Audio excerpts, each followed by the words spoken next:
कैसे हैं आप सभी? दास आशा ही नहीं पूर्ण विश्वास करता है कि आप सभी स्वस्थ होंगे, अपनी भक्ति में मस्त होंगे। अक्सर हम सत्संग में किसी नए इंसान को जोड़ना चाहते हैं या सत्संग में हम जाते हैं तो इंसान प्रश्न पूछते हैं कि सत्संग में जाने से क्या लाभ मिलता है। आप 2 घंटे 3 घंटे वहाँ समय देते हैं, वही 2-3 घंटे अपने व्यापार में, अपनी नौकरी में, अपनी चाकरी में लगाए तो 2 पैसे मिलेंगे।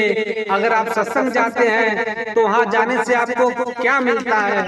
दास ये प्रश्न का उत्तर सच्ची कहानी से देने जा रहा है कि 2 भाई थे, दोनों पढ़ने लिखने में बड़े सकुशल थे और दोनों का काम धंधा खूब अच्छा चला।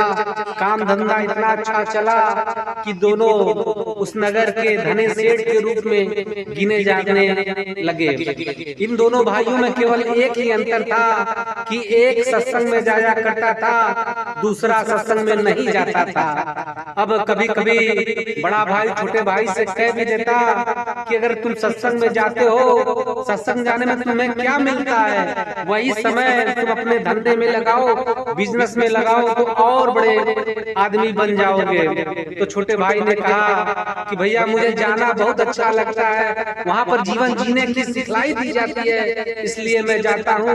रही बात धंधे की तो परमात्मा का दिया हुआ हम दोनों के पास सब कुछ है। तब बड़े भाई ने छोटे भाई को कुछ नहीं कहा ठीक है, तुम्हें जो अच्छा लगे तुम करो। अब ये दोनों भाइयों के 2-2 बेटे हुए, दोनों पढ़ने लिखने में अच्छे थे और दोनों की नौकरी, दोनों के दोनों बेटे की नौकरी अमेरिका में लगी। अब दोनों भाई के 2-2 बेटे अमेरिका में कमाने लगे और भी इन दोनों भाइयों का नाम होने लगा। लेकिन इधर एक घटना घटी कि बड़े भाई, जो बड़ा भाई था, उसकी पत्नी का तबीयत खराब हो गया। जो सत्संग में नहीं जाता था उसकी पत्नी का तबीयत खराब हो गया तो उसने अपने लड़कों को फोन करके कहा, बेटा वापिस आ जाओ घर, अमेरिका से वापिस आ जाओ घर, मैं तुम दोनों को देखना चाहती हूँ। लगता है मेरे जीवन का ये अंतिम क्षण चल रहा है, इसलिए तुम दोनों जल्दी से जल्दी घर वापिस आ जाओ। लेकिन वो दोनों बच्चे वापिस नहीं आए। इधर छोटे भाई ने अपने दोनों पुत्र को फोन किया कि तुम्हारी बड़ी मम्मी का तबीयत खूब खराब है, उन्हें देखने के लिए एक बार तुम दोनों घर आ जाओ। जो सत्संग में जुड़ा व्यक्ति था उसने अपने बेटों को फोन करके ये बात कही। वो दोनों बच्चे जब पिता ने फोन किया 1-2 दिन में घर चले आए। लेकिन जो सत्संग में व्यक्ति नहीं जाता था उसके बेटे नहीं आए। ऐसे करते करते उनकी माँ का देहांत हो गया और पिता ने अपने बेटों को फोन लगाया कि बेटा माँ तो तुम्हें अंतिम समय में देखना चाहती थी, लेकिन तुम दोनों नहीं आ पाए। चलो नहीं आ पाए तो कोई बात नहीं, कम से कम अब आकर तुम दोनों माँ को आखिरी बार देख लो, वो तो तुम्हें देख न सकी।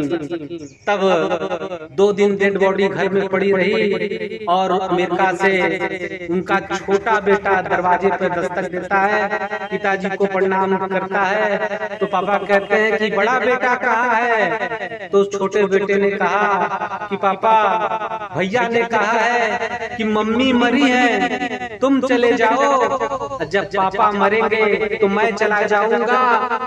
पापा ने बस इतनी बात सुनी कि उनका कलेजा फट गया और सत्संग जी उन्होंने अपने को एक कमरे में बंद किया और अपने आप को गोली मार ली। और सत्संग जी जैसी गोली की आवाज चली, पूरे घर में कौतूहल मचा, क्या हुआ क्या हुआ। जब लोग जाकर देखते हैं तो उनके पिता ने एक सुसाइड नोट लिख के रखा था।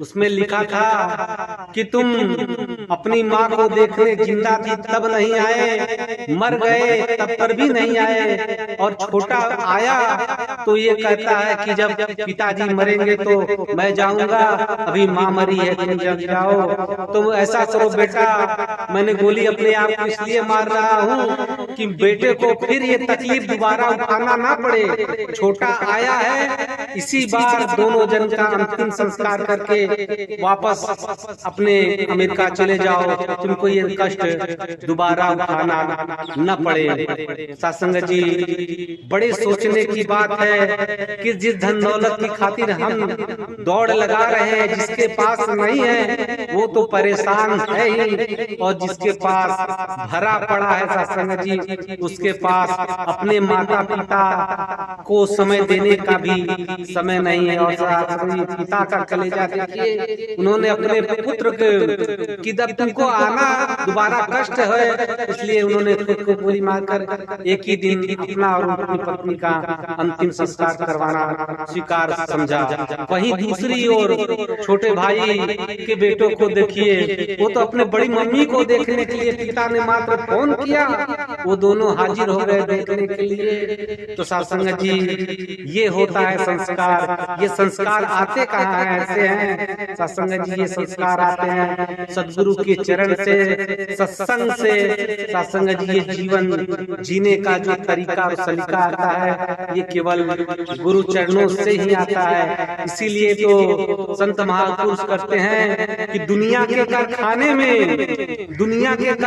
में बहुत सामान बनाए जाते हैं, मेरे सदगुरु के दरबार में केवल और केवल इंसान बनाए जाते हैं, केवल इंसान बनाए जाते हैं। तो सत्संग जी, जब भी कोई आपसे कभी पूछे कि सत्संग जाने से क्या मिलता है, तो सत्संग जी बस उन्हें हाथ जोड़कर यही जवाब दे, सत्संग में जाने से हमें जीवन किस प्रकार सुंदर ढंग से जिया जाए वो ज्ञान मिलता है। माता पिता की सेवा हमें कैसे करनी चाहिए, ये सिखलाई केवल और केवल सत्संग से मिलता है। हम इंसान हैं, इंसान बनने की कला सत्संग में सिखलाई जाती है। अगर सत्संग जी आप सबको ये कहानी प्रेरणा स्वरूप लगी हो, तो अपने दोस्त मित्र यारों में शेयर करें, ताकि वो भी सत्संग से जुड़कर अपने जीवन का आनंद ले। और सत्संग जी, दास आपसे यही प्रार्थना विनती करेगा कि जब भी अवसर, जब भी मौका मिले तो सत्संग में जरूर जाए, क्योंकि लाखों करोड़ों जोड़ लेने से ये जीवन मुक्त होने वाला नहीं है। जीवन तभी मुक्त होगा जब हम सदगुरु के द्वारा इस पिता परमात्मा का ज्ञान और जीवन में उसे अपनाकर सच्चे इंसान बन जाएंगे, तभी हमारे जीवन का कल्याण होगा, कल्याण होगा, कल्याण होगा। आप सब कमेंट बॉक्स में लिखे ये कहानी आप सबको कैसी लगी। सत्संग जी प्रेम से कहना जी, धन निरंकार जी।